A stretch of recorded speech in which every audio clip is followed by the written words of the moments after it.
This is the London Fintech Podcast, brought to you by your host, Mike Ballerman, bridging the worlds of suits and t-shirts, of finance and technology, bringing you insights, stories, and inspiration from the golden age of opportunity and innovation happening in London right now.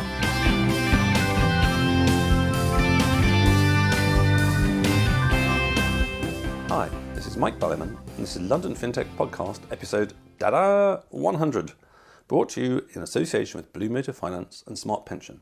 And I'm sitting at my desk on a murky morning, redolent of ancient Britons walking the forests clad in furs. So what do we do with LFP100? It's rather been hanging over my head for some time. The marketing companion that I listened to passed 100 recently and had a truly dire episode where essentially they had a guest presenter in to interview the two hosts. This was toe curling in the worst kind of saccharine way, kind of, so how come you guys are just like so amazing type thing for about half an hour. I think the Newman podcast passed its 200th episode recently, but to be honest, Trip just sounds rather worn out by the whole thing. And really, actually, I don't do planned celebrations that well. My only major birthday I recall making an effort for was my 30th. I don't like the false jollity of New Year celebrations. I was reading recently about Heyoka, kind of do everything backwards, trickster jester guy for the Lakota. I think that's more me. However, eventually the penny dropped. I should cover topics that one can't get a guest for. An obvious fintech topic that from the earliest days guests never seem to want to discuss for obvious reasons is fraud. After all, they fear, perhaps rightly, that any information around that could also be helping fraudsters. For example, the question, so how do you stop fraud then? Honestly answered, we'll tell the fraudsters how to break in. So, for our main course today, I'll cover some super deep research I've been doing on fintech boards. This isn't, of course, a taboo topic as such, but individually it's an incredibly private one, especially if one wants to find out what really goes down on fintech boards. Last summer it occurred to me that Fintech CEOs and founders all view the role of the board in rather different ways, along a huge spectrum from basically pretty much totally ignore it for as long as possible, to being corporate governanced from the start. I first pinged a dozen super busy CEOs and was amazed when they all came back within 24 hours saying this is a fascinating topic and they'd love to talk to me. Fast forward, and I've now done over 24 hours of realpolitik interviews with over 24 CEO founders on what worked well and what didn't, and what advice they would give their nephew or niece were they to set up a fintech tomorrow. When I say realpolitik, I mean that CEOs that I know off the record were kind enough to tell me where they'd fucked up, where they'd been lucky, and everything in between.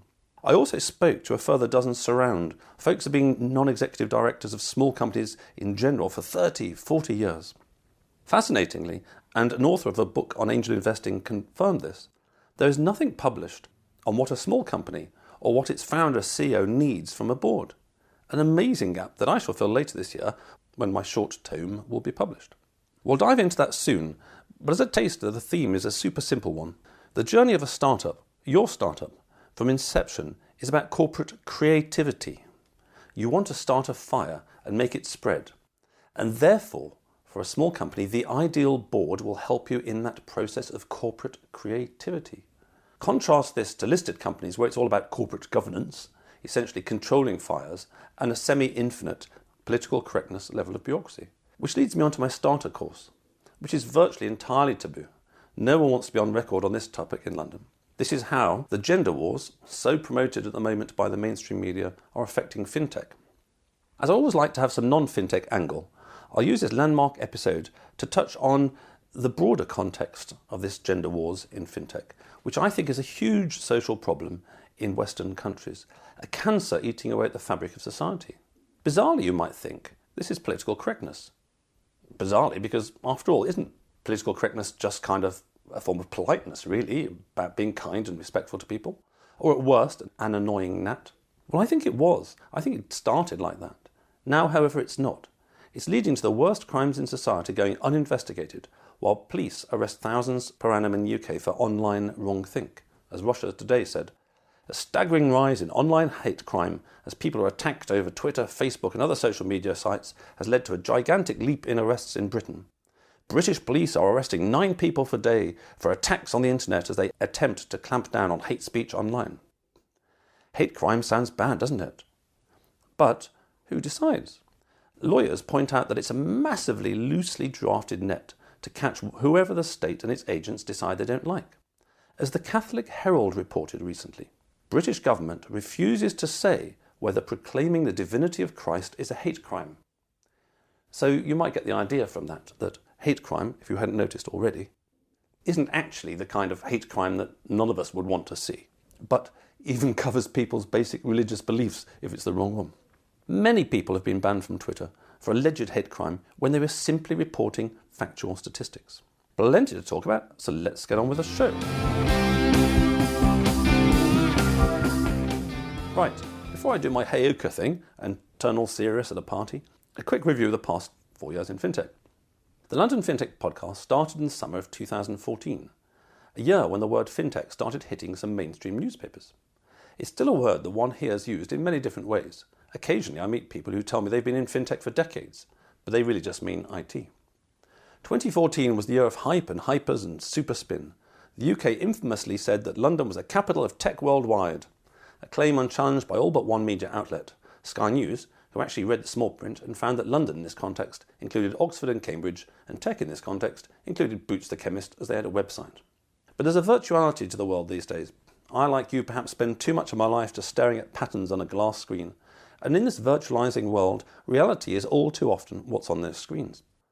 I recall a coffee with a chum of mine who has straddled both fintech and mainstream FS, and who, like a salmon swimming upstream to its spawning grounds, has, in his own heyoka fashion, gone against the prevailing current.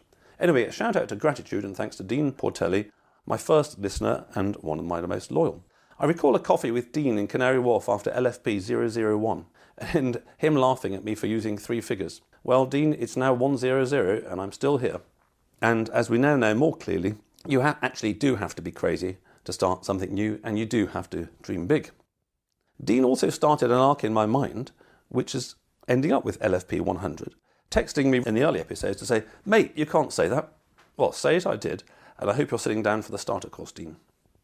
I mentioned before a few of the "it shouldn't happen to a podcaster" tales, the most grim of which was still in the single-digit episode days was, and I absolutely just not, someone literally collapsing and dying on me on a train commuting in, which is certainly unlucky for him and not an ideal start for me.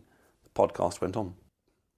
We've had some great stories, the best in my mind being Paul Tamala's dinner with Ronnie and Nancy Reagan in a Baker Street pub, with Ronnie and Nancy giving their handlers the slip and disguising themselves as the Sherlock Holmes costumes upstairs. It's always interesting to highlight truths. Another one was Bob Jones, of Blue Motor Finance fame, on the Cavern Club that was made famous by the Beatles, which actually stank of piss and was a real dive. More recently, David Mercer gave us useful advice about both getting to the North Pole and playing rugby there. But there's an interesting tale of relevance to all you folks out there that followed on from that episode that I haven't had time to mention. LMAX Exchange have been going for some time now. An entre nous, but as you might expect, the average fintech that's been around for years and years doesn't actually try that hard these days to promote interviews. It's all got a little bit middle-aged. When you're young and starving, you try harder, right? Anyway, not for David. He said in an email, "We like to win." And lo and behold, in a few weeks, they were the most downloaded podcast ever, knocking Monzo off top spot with over 7,000 downloads. That's kind of a story for us all, corporate and individually. What would happen to you in your life if you did your very best? Of course, none of us can sprint a marathon. There are ebbs and flows in life. But just ask yourself where you would be if you did your best today and tomorrow and kept at that. Where would you be?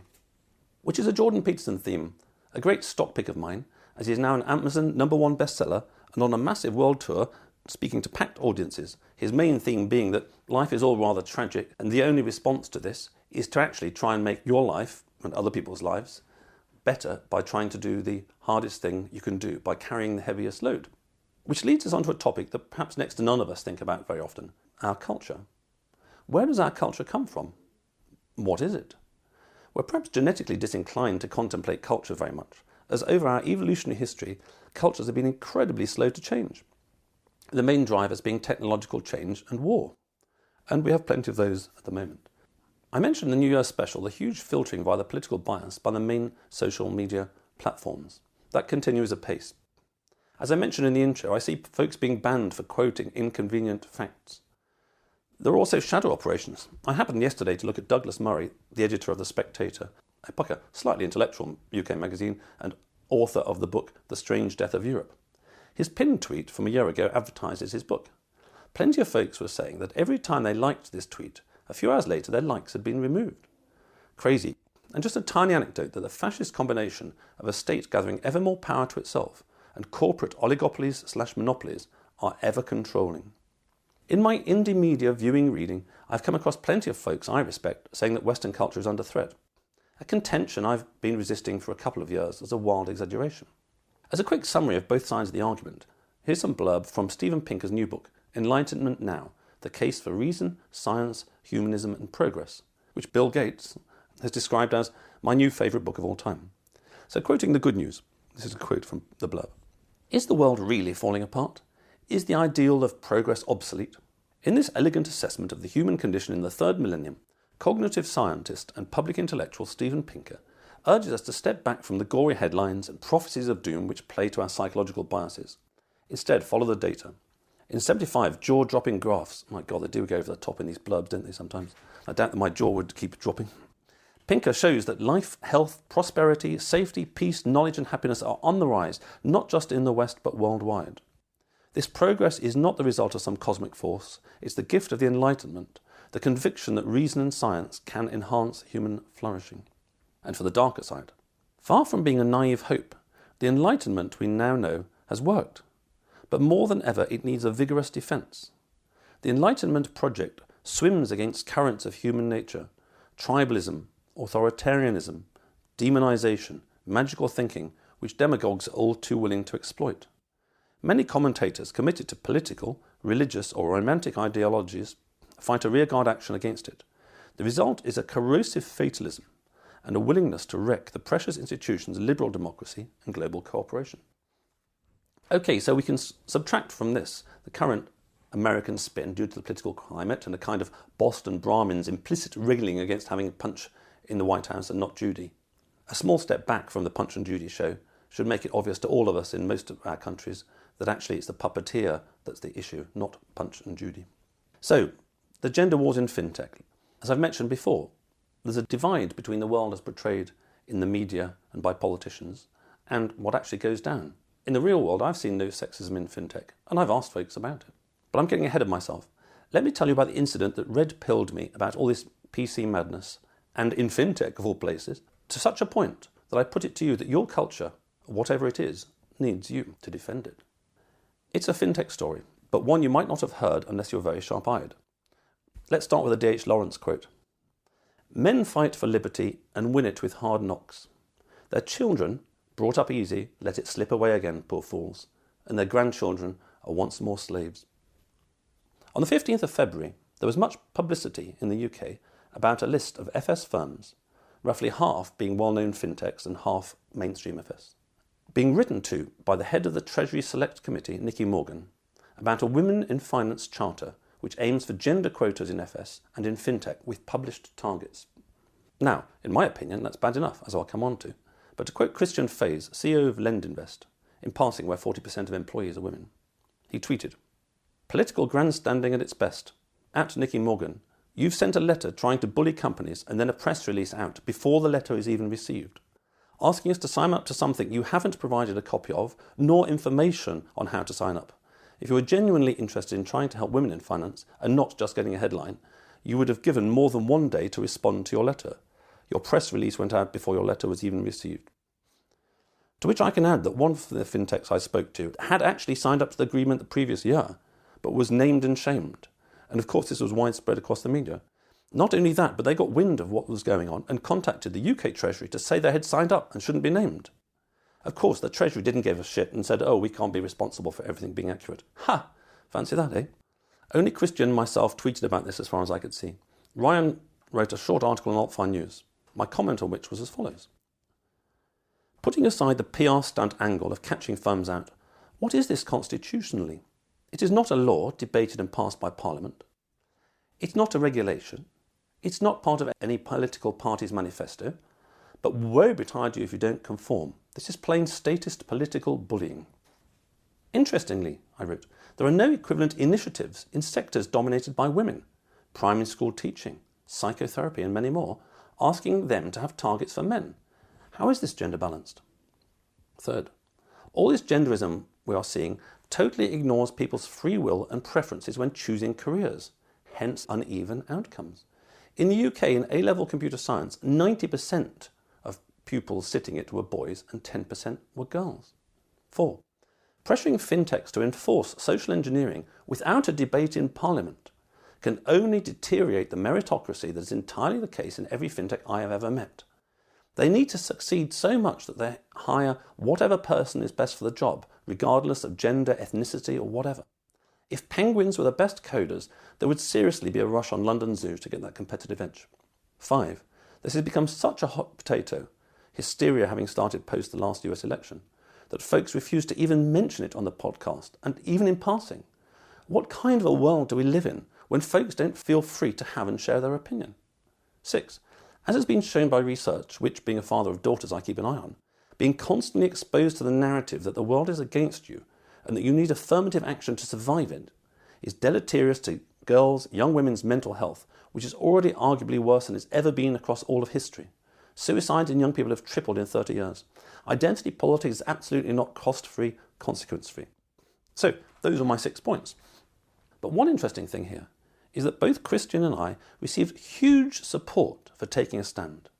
However, virtually all of that support was offline. People, or rather men, are too cowed to dare to speak up on gender issues in public.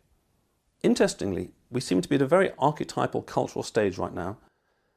So reaching for Carl Jung, we should note his concepts in passing of animus, possession for women, and anima, possession for men, basically the shadow side. No time to explain those, but a quick Google to find caricature terms, to give you an idea for those of you who don't know, says that anima-possessed men are spineless wimps, and animus-possessed women are ball-busting bitches. Well, I wouldn't label any of my mates in fintech and in London as spineless wimps or ball-busting bitches. In fact, I'd label none of them as that. But this quick caricature gives you a very exaggerated feel for what Jung was on about. And, as I say, plenty of guys, and some women, supported what I say. But people won't speak out. Men or women, or, and they just Googled it, the alleged 61 other genders that are supposed to exist, need to stand up for what they believe in. Otherwise, their children or their grandchildren will live in a very different world.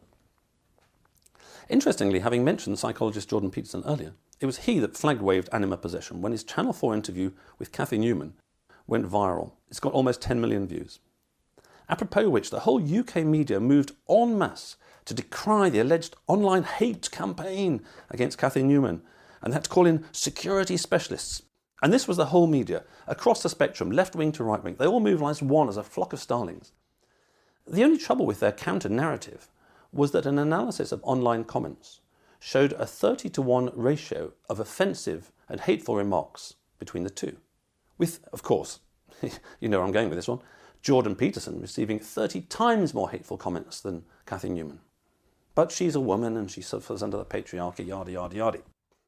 In passing, a week later after this fintech fiasco, and I say fiasco because the Magna Carta was one of the main things that started democracy as we know it worldwide in the UK, when the king's powers to basically bully were restricted, or at least to bully the barons were restricted. Actually, as I mentioned, there's no bill, there's no whatever, but a politician can bully fintechs, and you can imagine, surprise, surprise, the fintechs here, they'll sign up some charter. They do not want to take a stand when even individuals won't take a stand, so they'll just sign up to some charter which isn't a law, isn't a regulation, isn't a party policy. Anyway, I digress. In passing, a week later, I saw Nicky Morgan again in all the mainstream media, this week telling Theresa May how to manage student loans. I was told by someone else that she sends a press release out a day. But back to the point, gender quotas? I naively thought sexism had been made illegal. Clearly not. I flagged it in the New Year special that the permissible racist, sexist insult on all social media platforms is railing against white men.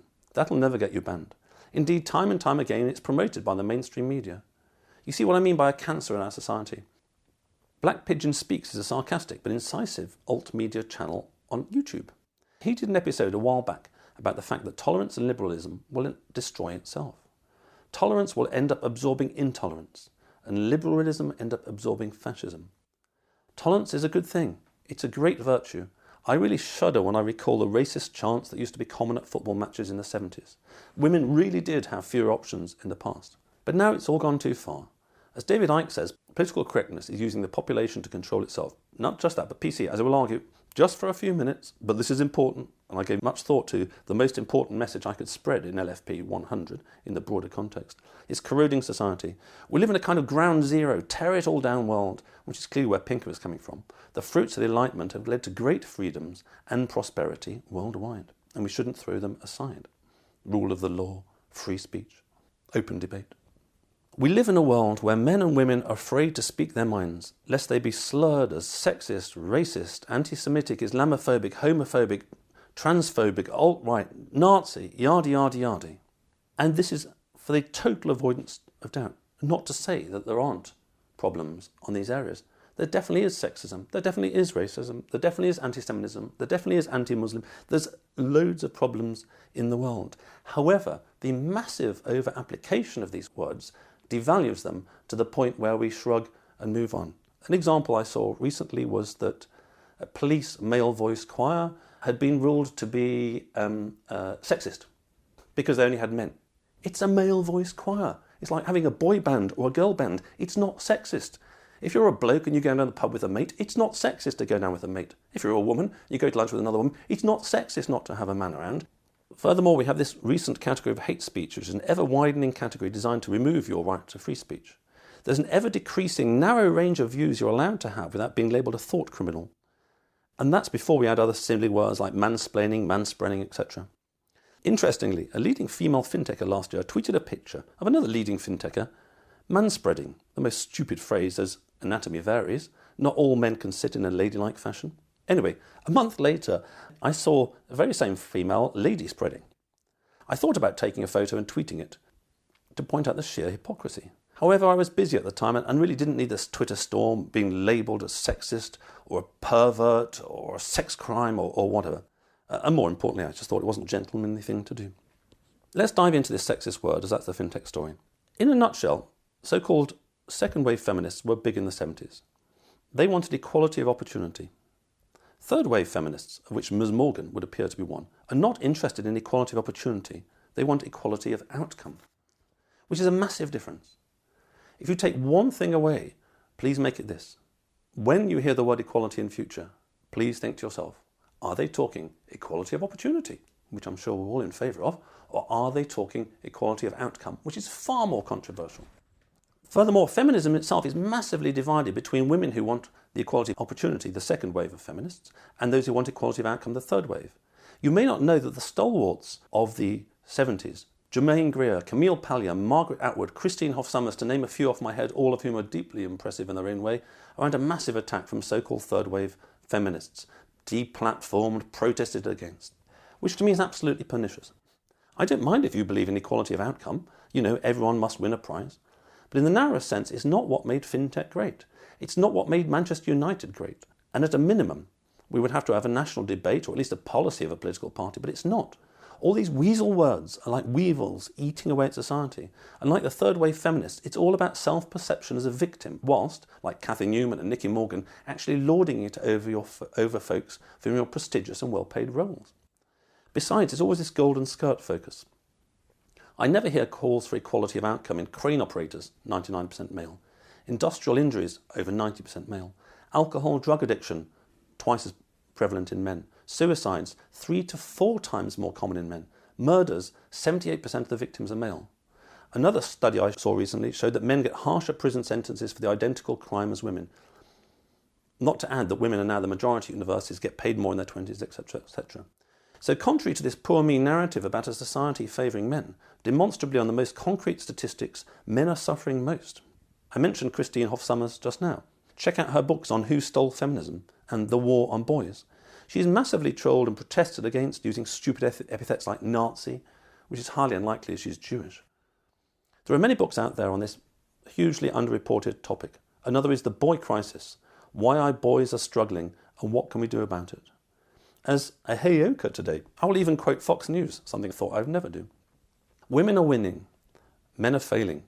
Men in America are now far more likely to die of a drug overdose, drop out of the workforce because of an addiction, commit a felony and go to prison.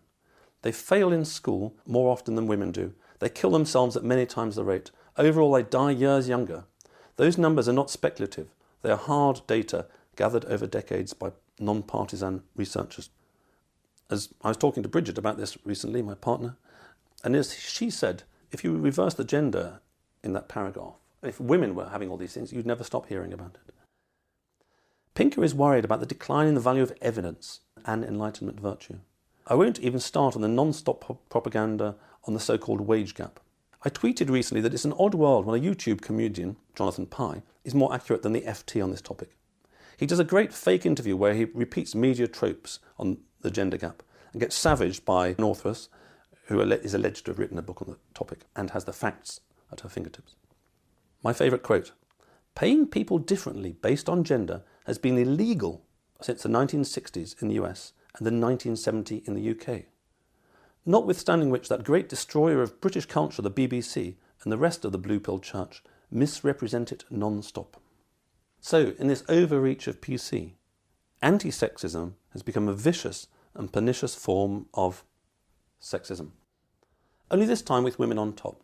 Or rather, that's not fair. Most women I know feel no differently from me. Rather, it's a kind of highly organised, non-stop guerrilla campaign, this war on boys, and they're winning. Or maybe not winning, as all this pressure on girls is really bad for their mental health too. Plus, we should note that in the most gender-equal societies, think Sweden, there are far higher rates of gender-career preference imbalance than here. For example, 20 times as many male engineers as there are female engineers in Sweden, 20 times as many nurses in hospital, female, than there are male, which is much greater imbalance than in the UK. In a free society, and we're getting less free, but in a free society, people can choose what they want. In culture wars, there are no winners, which reminds me of a recent article I read by Niall Ferguson. What we see here is the sexism of the anti-sexists, the racism of the anti-racists. In this through-the-looking-glass world, diversity means ideological homogeneity. The white-splaining of history is over, declared another heated article last week. Hideous newspeak terms such as white-splaining and mansplaining are symptoms of the degeneration of the humanities in the modern university. Never mind the facts and reasons, so the argument runs. All we need to know, if we don't like what we hear, are the sex and race of the author. The process of indoctrination starts early. My 6-year-old son stunned his parents the other day when we asked what he'd been studying at school. He replied that they had been finding out about the life of Martin Luther King Jr. "What did you learn?" I asked. "That most white people are bad," he replied. This is America in 2018. Okay, just to round this off and contextualise with 2 bigger picture examples of why I use the word evil about PC. There are far worse things than the gender wars lapping on the fintech shores. London's murder rate has leapt above New York's this year for the first time in living memory, while Mayor Sadiq Khan grandstands about Trump, and Theresa May, who lambasted the police as Home Secretary for not being PC enough, also cut their numbers tut-tuts. One of the labels the police most fear is racism, but as one black guy tweeted, over 50 black boys are dead from knife crime this year. Isn't that racist, Sadiq? The police live in fear of being labelled racist, and indeed hold themselves back or are held back from investigating crimes which might be called racist. An awful case, which is sadly not atypical, came to light recently in Telford. Here is a short clip from the Sunday Mirror. Britain's worst ever child grooming scandal exposed. Hundreds of young girls raped, beaten, sold for sex, and some even killed. Special Sunday Mirror investigation. Authorities failed to act for over 40 years, despite repeated warnings to social workers, with up to 1,000 girls, some as young as 11, abused in Telford. Despite similar high-profile cases in Rochdale and Rotherham, authorities in Telford repeatedly failed to stamp out a network of abusers. The Mirror's 18-month investigation reveals abuse on unprecedented levels. We found that social workers knew of the abuse in the 1990s, but police took a decade to launch a probe. Authorities failed to keep details of abuses from Asian communities for fear of racism. And in another case, in another city, don't worry, this is the last one I mentioned, this is a quote from The Guardian. Police appeared to punish victims of Newcastle grooming gangs, review finds. Review into the work of Operation Sanctuary finds 700 girls and women were victims of gangs. Grooming gangs who preyed on 700 women and girls in northeast England acted with arrogant persistence after police were seen to be punishing victims for their situation, a serious case review has found. And unsurprisingly, we hear nothing from the Me Too brigade or the feminists. In Westminster recently, there was hysteria for 2 or 3 weeks after a journalist allegedly put his hand on a MP's knee. We hear very little, other than the front bench. The Labour minister had to resign over comments she made about the awfulness of these grooming gangs, about serious problems like this. The BBC pretty much tried to cover it up. Okay, look, enough of this PCs creating evil stuff. I've made my point. Let's time to move on. But on a lighter note, about ideological capture, which is what these people are suffering from who are over-invested in isms. I had to smile recently when I read demands to decolonise physics. As always, made-up silly words. After looking this up, apparently means removing white men. The trouble is, you'd be mega hard-pressed to be left with anything in physics if you try and delete all the white male physicists. If you remove equations from white male physicists, there probably is very little left indeed. And I didn't even mention to you Microsoft announcing recently that it is going to police people's private files and private behaviour. It said recently Microsoft to ban offensive language and monitor your private account, including you can't privately share nudity or offensive language over any of their platforms like Skype. To which the only response, of course, is to expose yourself over Skype and say some rude words. You couldn't make this stuff up, could you? Right, so let's turn over the page and check out 2 or 3 chapters from my book on Fintech Boards. Chapter 1, Corporate Governance and the Art of Sleeping with Your Eyes Open. One of Lend It Europe 2016's themes was corporate governance, an increasingly vital context of fintech, as has been seen not least of all in America. However, realising that this is an incredibly unclickbaity topic and hardly a crowd puller, Peter Renton asked me to talk on this topic and sex it up.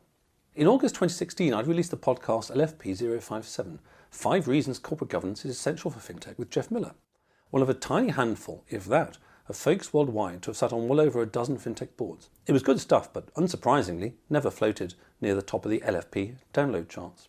I mention this as I entirely get it. Corporate governance is perceived as an entirely dull subject, and not for lack of good reason. Coffees with various of my old FS mates who stayed in the cosy old world and transitioned over time to non-executive roles had more and more of the same flavour, and not just of coffee, but of the increasing bureaucratic tedium of main board meetings, weighed down with worthy but dull codes, regulatory requirements and inches of minutes. Not only that, but massively increased personal liability for some vast organisation, only a tiny fraction of which you might ever personally meet. Naturally, this has led to, frankly, a huge amount of derriere covering by the NEDs, whose legal responsibilities, of course, are the same as the executive directors, in the face of understandable political and regulatory pressure to hold not just companies, whatever that means, but actual individuals responsible. As many companies run into hundreds of thousands of employees, the realpolitik of this is that if you are an NED of such a company, there's simply no way you can actually be responsible for that. All you can make sure is you have an audit trail to show you did the right thing as far as you could. A highly experienced fintecher went on a 2-day course for non-execs and related to me that he was amazed that the generally deemed most helpful advice on main board meetings was to have minutes as the last item on the agenda. This being as otherwise, the meeting would be delayed in getting going on this month's agenda for potentially hours, whilst NEDs ensured a documented audit trail. This I recognised as rather out of the blue in 2017. I had found myself on a shortlist for NEDing on a very large organisation. Crowdsourcing advice from my listed company NED chums. The piece of personal advice they all gave me was, Mike, make sure everything you say is in the minutes. Derriere covering, and why not? If you were risking your whole reputation and potentially assets for the behaviour of zillions of people around the world you never met in a company you rarely go to, what would you do? Over the past 2 decades of such coffees and lunches, as what used to be called simply board meetings became corporate governance, the stories all converged. The zeitgeist of our over-regulated world is best summed up by Ned, who said to me some time back, "It's become a religion. There's absolutely no way you can question it." Of course not. In a world of FCA and PRA-approved persons, see how your Ned career will go if you choose publicly to play a Canute-like role with gusto, if you criticise the zeitgeist, if you're outspoken on all this regulation, corporate and FS. As to quote Niall Ferguson, regulation has become the disease for which it purports to be the cure. And nor is this perspective rare amongst those rather closer to the problem. Lord Turner, the last chairman of the FSA and joint chairman of the global Basel III committees, agreed with his statement when he was on the London Fintech podcast. Bank of England Grand Fromage Andy Haldane has written that you cannot control complex organisations with complex systems. Nevertheless, we are where we are. MiFID II alone has 1.5 million paragraphs. So I guess in this context, the corporate governance rules are positively light touch, notwithstanding which they lead to perverse, predictable behaviours. Needless to say, over the decades, I eventually tired of my coffees being curdled by the same old conversations, as did my mates, and over time, if the topic came up at all, I gave my best impression of a Gallic shrug and was glad to be an itinerant with microphones in the land of the bearded and t-shirt. Chapter 2, I shall skip over. What the East India Company taught me about corporate governance. I shall skip over it as largely it's not written, but it's a fascinating one. Chapter 3, From Prometheus to Fire Safety Officers, the Startup's Journey. I recall one of my better business trips, involving a taxi ride through sugarcane fields on Barbados. I was quizzed over my, at the time, free relationship status. In his deepest Bayesian accent, my driver said, "You can run, but you can't hide." Not very good Bayesian accent. Which, at the time, seemed curious, as I was neither running nor hiding. Within 2 years, however, I was married, so the driver's psychic powers must have been pretty good. This theme came back to haunt me, and indeed the fintech community. It too was neither running nor hiding. It was just well away from that space. However, in the blink of an eye, their life changed too. The more you succeed, the bigger you grow, the more you end up conforming to company boards per se. If you like, there are many paths up the mountain, the plains being the land of infinite potential but no growth, and the mountain being the path of growth and challenge. One way of designating the peak of the mountain, the real end of a startup's journey, is the IPO, the listing. This is the pinnacle as, mixing our metaphors, the end of the startup journey is that eye of the needle that is the listing particulars, an eye guarded by phalanxes of lawyers and process. Once at the top of that mountain, through the eye of the needle, of course the journey continues, but you're transported to another level in that role-playing game of business at the bottom of a new mountain called real grown-up companies. Before you get to that level, your startup will have to shine its shoes, set up a bunch of subcommittees, have policies on slavery, and set aside a week or two a month for chopping down enough trees to make sufficient paper for board minutes. Were this narrative a film, not a book, the screen would go misty and we would find ourselves back in time. We know how the story ends. Any listed company needs to follow listed company rules, end of. But the fascination lies not in the end of level 1 of the game being a narrowing down of many ways of being, many ways of operating your company to the one right way, which of course varies considerably across countries. Rather, the fascination for all those business creatives is this first level of the game. Indeed, many founders trade down from level 2 of the game and start again at level 1, just this time with more funds to invest. And of course there are sub-levels. Fintech already has CEOs whose interests and talents lie in the earlier stages of level 1, not in the later stages. As we will see later, there are many paths up the mountain, many ways of going about this. My task, in a sense, is to describe a world where there are a plurality of valid approaches, not just the one state-defined way post-IPO. And within these different paths, to point out where founders who took it found pitfalls and traps lying in wait for the unwary. Beyond the pinnacle of the level 1 mountain, through the eye of the needle lies what we might call codified corporate governance. We might also subtitle it, "Woe betide you if you make a mistake." There are a bunch of dot-to-dot rules to follow, and not just regulators, but the jackals of the press will be at your heels if, as happens in life, things go wrong. But the start of the journey is something very, very different. We might entitle this Uncodified Corporate Creativity, and subtitle it, "Will Survive Despite All the Mistakes We're Going to Make." It's uncodified as creation itself is a mystery. What is it in the human being that enables them to produce something that never existed before? As to mistakes, there'll be plenty, like a toddler falling over repeatedly until it learns to walk then run. Interestingly, maybe as novelty sells advertising space, media coverage is generally much less critical of this repeated failure process, with a few exceptions of snipers on the side, but you might as well treat that as practice of being a grown-up fintech. At the conception, one needs the spark of light, the slow dawning of a new idea, a very mysterious process. The prosaic descriptions of finding gaps in the market and such don't even start to describe it. After all, there are very few gaps in the market, and if there are, how come only you spotted one? Furthermore, some of the best entrepreneurs I know create a gap in the market that never appeared to be there before. Based on my many conversations with real disruptors, the ancient Greek description of a visit by the muse is a more accurate guide than any MBA course's prosaic models. After the light, the next stage is banging the rocks together to get a spark, and then getting this to light a tiny fire on some dry tinder. Beyond this, the process is less mysterious, as we can compare and contrast how folks kindle their small fires and turn them into larger ones. And fire is a good metaphor. The word ecosystem is much overused and misused. If you prefer, we can use environment. Start a fire in the desert, and you will rapidly run out of kindling. Start a fire in the rainforest, and plenty of kindling, but it's all wet.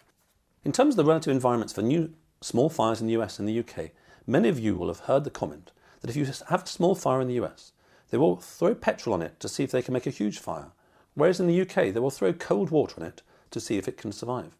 As a CEO said, it's better to be in the US. They throw money at you, whereas in the UK they just hold you accountable. And to extend this point, sticking with our ancient Greeks' metaphysics, if we had Zeus-like powers and could create different worlds at will, we could run a great test to see which set of corporate governance rules are the best environment for fires. We could find a set of empirically based rules for the fire safety officers, chiefly non-executive directors, as whilst formally the board is responsible as a whole, the non-executive director is the only one not involved in keeping the fire going day to day. From the top of Olympus, looking down, we could judge these worlds in three ways. Firstly, in the growth and spread of fire. Secondly, in there being an equitable distribution of the warmth of the fires. Thirdly, in terms of no fire getting out of control so much that it burns down huge swathes of the world. If the first joint stock company, the East India Company, was a blaze that grew and spread out of control before centuries later the firemen eventually put it out, then if you start a fintech tomorrow, your real challenge is starting a fire, which in itself leads nicely to the idea that capital is the fuel that's needed for the journey to accelerate. But we're getting ahead of ourselves. More on that anon. If grown-up board meetings are the hobby of a dedicated and nowadays well-remunerated few, what are fintech board meetings like? Chapter 4. Power, betrayal, plotting, deceit.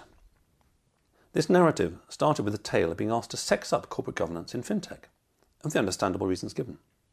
But the irony is that sitting here with dozens of pages of notes of interviews is that being asked to sex up fintech boards is rather like being asked to sex up a bonk buster by Jilly Cooper.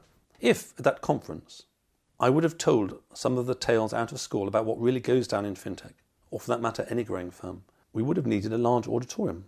Mind you, to be honest, I say goes down, but no one did tell me tales of lust. I suspect this is a combination of not that many women on fintech boards and folks not confessing. Emotions can run very high on boards. One gentle soul said to me, "I'm not in the slightest bit violent, but the nearest I've ever come to punching someone in the face was at a board meeting." I subsequently related that tale to another interviewee who hadn't expressed that view, who said, "I know exactly what he means." Unsurprisingly, you can get pretty much every kind of behaviour imaginable in any circumstances relating to power and control, passion and politics, even if no one cared to sex up the interviews. It is, to put it mildly, no easy task to raise a fintech from a twinkle in the eye to something that has business volumes measured in the billions. It's equally no easy task to say, have a divorce from your creation imposed upon you by your board. It's no fun having someone ruin your vision that you've lost sleep over for years, or to have lifelong friends turn against you. Anyway, many of you will know these things, and the rest of you can imagine. The most important takeaway, for those of you who haven't experienced this directly, is that board meetings in growing companies are not some boring, dry calculation of reason, but are rather, on a bad day, cauldrons of emotion and conflict, a kind of UFC where might rules. Takeaway? Don't think that boards are either a boring or rational topic. Far from it. In the fast-changing world that's fintech, there's no time for sleep, no quarters ticking by without some minor crisis of some sort, or yet another sine qua non fundraising round. Board members are people whose motivations, perspectives and experiences differ. Generally a good thing, but when pressure is turned up, the best thing you can have is a good referee who knows how things really go down and seamlessly shift from chess playing to managing barroom rumbles. More on that in a later chapter. Chapter 14. The board's journey from startup through scale-up to growth. At the beginning, do you even need a board? When do you start? Some quotes. Need different people at different times. How structured should boards be? This needs to evolve over time. Have a plan, as an experienced CEO said. Most of the CEO founder interviews were first-time entrepreneurs, and for many the board was something that kind of developed in the background. After all, starting from scratch, finding your product market fit, spreading the word, and building an infrastructure to deliver is a huge task. Naturally, second or third time around, entrepreneurs had a clearer plan for how the board would evolve along the journey of growth. Most first-timers made similar comments about the role of fortune. We were incredibly lucky. It certainly wasn't planned that way. It's by and large gone well. This is more luck than judgment, as it just evolved rather than was designed. With the benefit of hindsight, we were genuinely lucky. In part, as we had a large founding team, there was plenty of chance to bounce ideas around. This is worth contextualising. Firstly, I think we have to subtract natural British culture modesty, desire not to brag. Secondly, no doubt they had good fortune, which always makes one's life easier. But thirdly, I spoke to a super successful subset of Fintech CEOs, and to no one who had failed. A large part of the success one can attribute to these folks having a high degree of obstacle immunity. The Taoists value water for its ability to always find a way down a hill around, over, under, or even eventually through an obstacle. These CEOs are amongst a tiny elite who are brilliant at finding the way around obstacles. So I don't think luck plays a long-term part. They would eventually find a way. Some interviewees were in the process of fixing a defective, misaligned board, as we'll come on to in the next chapter. The key takeaway and the very purpose of this book is, though, that it's better to rely on planning rather than good fortune or your ability to fix cock-ups and defects. As per the quote at the top of this chapter, the best thing you can do is to have a plan. In all cases, there are natural trigger points which focus the CEO's, chairman's attention on getting the board into shape. These are predominantly around capital raises, focusing the mind on getting the board into a more appropriate shape. A shape which, as I have emphasised, becomes more and more convergent over time to the PC mandated version in your country. One of the best bangs for the buck in the early days, in terms of large output for small hassle or cost, is to appoint a professional company secretariat. Back to the huge task list, though, for a small company, to get this off the ground would seem an odd thing. However, the small number of interviews who had done this from early stage were nigh on evangelical about the benefits. My hot tip? Get a professional company secretariat. Serious investors want to see governance minutes. This is an enormous factor aid due diligence, which is largely lawyers. Do invest a few hours or pounds each year in getting basic company secretarial right, for example, board minutes, remuneration committees. It's a huge tick in the box for future due diligence. The regulator was super impressed that we could show them an audit file of minutes since inception done by a professional firm. The impression it created was worth far more than what it cost. It also made it easier for us to keep the basics of a board meeting in order. An experienced angel I spoke to gave a great overview. Startup. Needs help getting them ready for primary school. Your child. Unconditional love, support, guidance, potty training. Startup is all about support, helping with the loneliness. Scale up. Working together. Primary school teacher is now in charge of education. You may not always agree with them, but you have to work alongside them. They're like a teenager growing but still uncoordinated. No one can tell them what to do, but by now they know how to tie their shoelaces and have to knuckle down and do the work, not wet their pants. Your job is to get your kid into the right school, where the right school equals choosing the right VC. Once the VC is on the board, you need an independent chairman who is on the CEO founder's side. Subchapter Early Startups. Pre-any meaningful funding. We can define early stage small companies as those without yet the ability to raise meaningful funds. Many interviewees didn't really bother with anything that could be called a board in any substantive sense at this stage. Some quotes. At the beginning, do you even have a board? Owners represent themselves. No need for independent representation of shareholder interests. But even then, there is sometimes a need for a neutral party at times who brings perspective. In the early years, we didn't kind of do board meetings. Others started relatively early. When do you start? Due to regulation, one needs to start earlier in fintech than elsewhere. A recent trend which has really increased due to the greater regulation in fintech. The need for some degree of corporate governance to go alongside corporate creativity as the central focus varied widely. We'll look into this in more detail in the next section on managing your board. Quotes. Startup. It's necessary to have a board for corporate governance, especially when it comes to investors. Keep it simple, stupid at first. Just hire an accountant. Startup. A board has strategic discussions working out what you do as a company. Not compliance, not committees. How do we grow the business? A sounding board for ideas. With early stage companies, there can be too many matters reserved for the board rather than delegated to executive management. Subchapter on maturing startups. Post some meaningful independent funding. Quotes. When your company is small, keep the board small. For example, 3 NEDs is plenty. And in terms of frequency, a quarterly board meeting is plenty. We should note that board meeting frequency varied enormously across respondents, from frequent phone conversations, weekly, monthly, quarterly. To keep it simple, let's define a maturing startup as a firm that has enough of a strong case that they can raise a decent amount of money from external independent investors beyond friends and family. Quotes. When you raise money, you become accountable. Investors will expect a management team around the founder, which includes an appropriate board. You can't get dragged too much into process and procedure and corporate governance. Many VCs don't have a clue and fuck this up. Also, more junior VCs trying to be kick-ass are a real danger. We just started with a retired accountant known to shareholders who checks the numbers, report and accounts. A small acquisition subsequently focused the mind on process. Scale-ups and growth. Quote, while growing, one's board can get too comfortable. It's important to think about refreshing it at some point. For the purpose of this narrative, we can define scale-ups as already doing something that works. The absolute priority is to keep doing more of the same. A growth company can either be a scale-up that keeps aiming to increase business volumes rapidly or diversifies products or target markets. Some quotes. The secret to scale-up is to appoint better people and to listen to them. For us, the big phase change was on a more material fund round. Questions arose about the board structure. Business focus moved from purely sales and revenue to shareholder interest. We try to cut the meaningless crap where possible. Someday we'll probably be required to do more hoop jumping, however, it'll be through necessity, not design. People sometimes change, but more often they don't. A CEO who is able to build the product often won't be able to scale up its monetization. That's fine, but you, the board, need to manage that transition.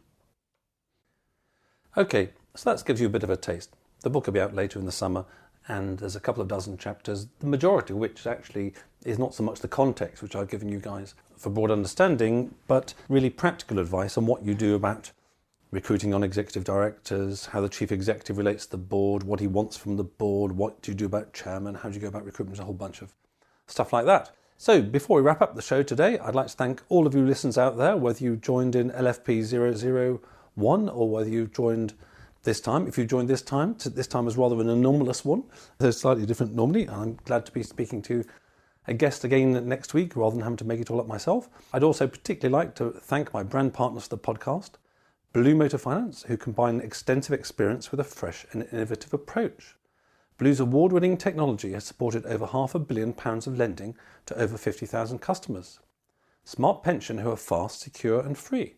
Check out their UK workplace pensions at autoenrolment.co.uk. So, two very different topics today.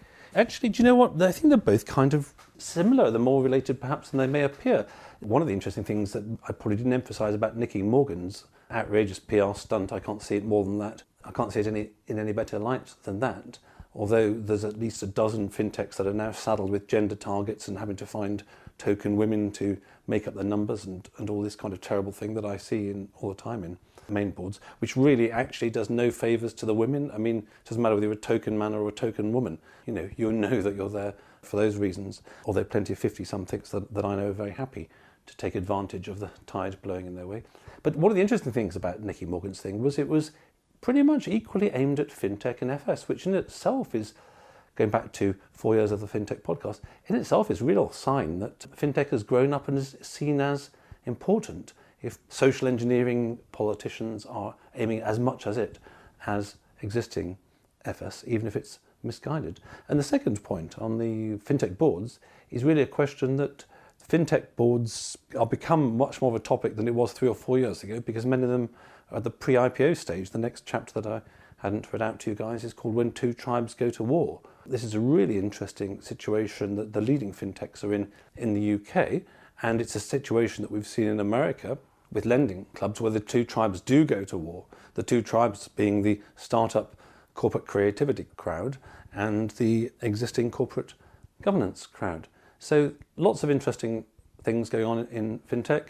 I'd like to thank you all again. The podcast has been downloaded over 1/3 times in 174 countries around the world. So notwithstanding all the challenges, as Stephen Pinker said, one side of the coin is very positive. I think I saw something recently about poverty having plummeted 80% in the last couple of decades around the world. So we must all realise there's some good news out there, that things in many ways haven't been better for everyone. But at the same time, on this culture point, we all need to realise and appreciate that when we were born into one of the best situations you could possibly ever been born into the world, for most of the listeners, I guess. And that was kind of given to us. But actually, we as this generation, whichever age you are, we as this generation need to do our own little bit to try and keep the virtues, whether it's the universal application of the rule of law, or whether it's stopping politicians bullying people without even having debates or due process, or whether it's preserving free speech, or whether it's flagging up the sheer political bias of tech platforms from the West Coast, or whether it's Microsoft invading your personal files to find evidence that you're guilty of wrongthink. It's a very important time in the digital revolution, and I hope you stirred you guys up a little bit to be at least a little bit more aware, and perhaps every now and then speak up yourself on some of these issues. That's all, folks. See you next time. Thanks for listening. If you have consulting, advisory/non-exec, or media needs in the FS or fintech space, get in touch with me at mike@londonfintechpodcast.com.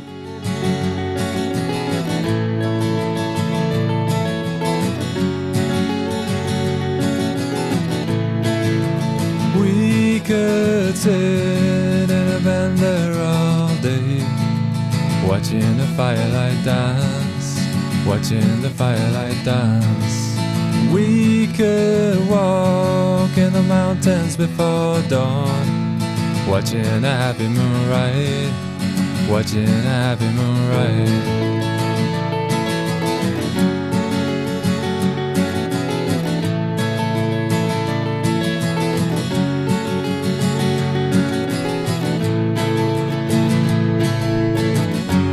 Come away from the city, but with the tarmac so dead and the people so sad. Come away from the city, but with the faces so grey, with the pain of the everyday.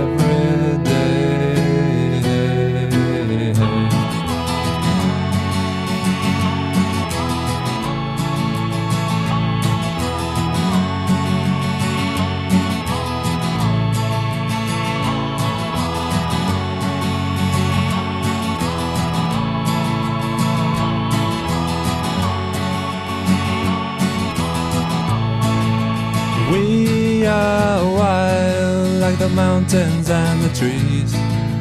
Can you see what I mean? Can you see what I mean? We fit in between the earth and the sky. Kiss the city goodbye, wave the city goodbye, wave the city goodbye. The city goodbye. Watch the firelight dance with me, watch the firelight dance with me, watch the firelight dance with me, watch the firelight dance with me, watch the firelight dance with me, watch the firelight dance with me, watch the firelight dance with me, watch the firelight.